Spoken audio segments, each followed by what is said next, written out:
So I'm here with Curley Peterson, Boston Park League Hall of Famer, and probably the best baseball field groomer in the entire country. So how did you start becoming a field groomer? Interesting. It was my first co-op job at Northeastern University when I pitched there 50 years ago. And kind of liked it, and I said, you know, this is pretty cool. I didn't realize that this was going to become my profession in my late 50s and 60s though. So how do you determine what fields need work?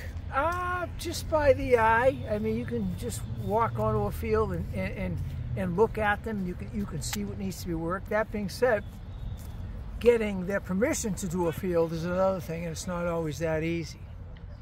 So what are some of the fields that you've worked on, and what are some of the biggest transformations? Tell me about them. All right, I think most recently I went to Cunningham Park just 2 days ago and introduced myself to Gary Kelly, who's the proprietor there at the Cunningham field. It's a foundation.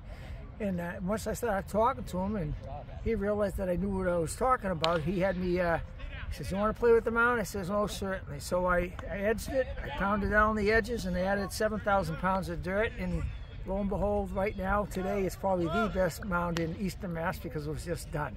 So what is 7,000? That's right, 700 pounds. What does that look like? Well, what most people don't realize is that an average mound contains about 25,000 pounds of infield mix and packing clay combination, depending upon how much money you have and how you want to have it done. Most of the packing clay is obviously put down like in front of the mound, and if you're setting a mound, completely around the mound and under the mound so it can set well. And then of course, we put it down what we call the wedge, which is right up front, particularly in the landing zone. And that's how you stabilize the mound. And if you got resources, then we put conditioner on top. If you look at Fenway Park, it's a 2-layer infield, and that's why it looks so beautiful, because they have that red calcined clay on top, and they have, God, they have the best infield mix that you can imagine at like a 30% clay content and whatnot. So it's really stable, but it's also very porous because they have a lot of large grain sand particles, which aids in the percolation of water. That's a good infield. So I know some fields that you've done, though, fix the warning track and trim the grass. What fields back there have you cleaned up?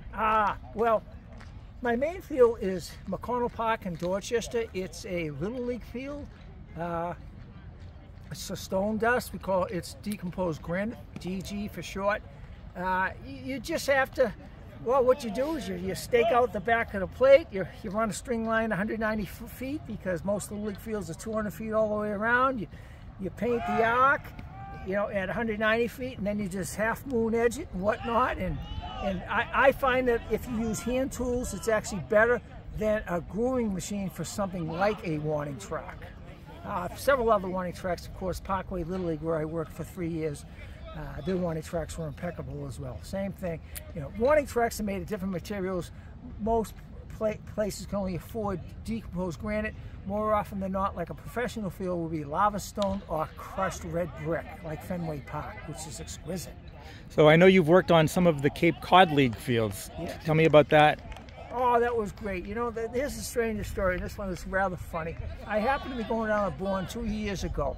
I was going to visit my mother and father. My mother just passed away a week previously to be buried with her loving husband, Charles. And I noticed it was pouring out that day because everything was wet as I'm going down there. And I stopped by at Bourne. I watched the guy mow the grass. And then afterwards, I'm talking to him. And then the president, Nicole, comes running down the field. And she goes, "Did you work here?" I go, "No, but I did sleep at a Holiday Inn last night." So she walks away indignantly. And I go, "Oh, but by the way, I'm a professional groundskeeper." And then the assistant coach comes by.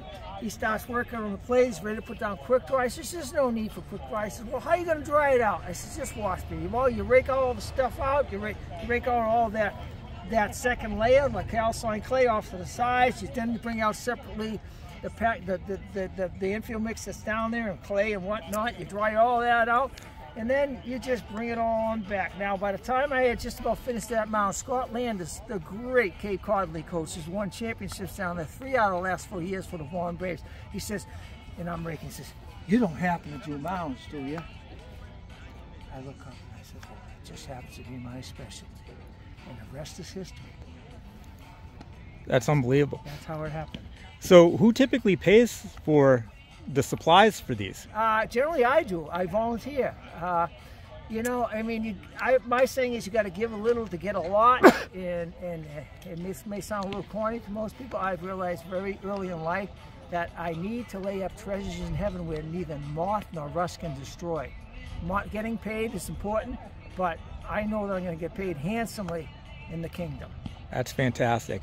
Any other stories about grooming fields you'd like to tell me about, or did I cover it? That pretty much covers it. That's good. Excellent. Well, thank you very much for all the information, and can't wait to share this with our audience. Thank you so much, Kurt Rudy. You're a great ambassador for baseball as well. Thank you. You're welcome.